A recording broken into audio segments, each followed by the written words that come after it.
Good day guys! So this time, si Siwa lang ang kasama ko. As always guys na siya lang talaga ang makakasama ko since she was just a kinder. Kasi si Ate Lorraine is a high school. So bawal si ate mag-absent palagi. As a parent orientation since in-enroll ko siya. At this time, lagi kami nagpapabayan ni Siwa. Mamimili ng paninda or magpe-prenatal check-up and etc. Si Siwa ngayon ang nakakatulong sa mga bagay, ng simpleng bagay na mauutos ko sa kanya, na mahirap gawin ng isang buntis. At syempre, kapag si Siwa yung kasama ko, is tipid sa pamasahe kasi napakamahal po ng commute dito sa amin.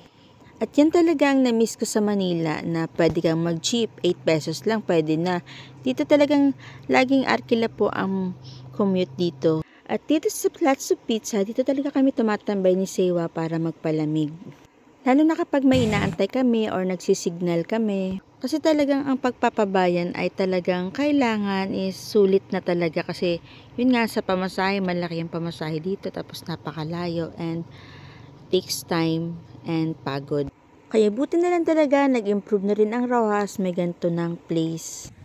And sa mga nagtatanong na bakit si Siwa ang lagi kong kasama, so yun na, nasabi ko na po na si Siwa ay pwede kong daladalahin kasi kinder pa lang po siya at si Ate Lorraine ay high school na so bawal siyang laging absent. 3 absent lang daw po sa isang taon ay pwede na siyang mag-drop. And si Siwa kasi is panghapon guys, so wala mag-aasikaso sa kanya sa umaga at matatakot lang din siya na gising siya na wala siyang kasama. And yun lang po for today's video. Babush!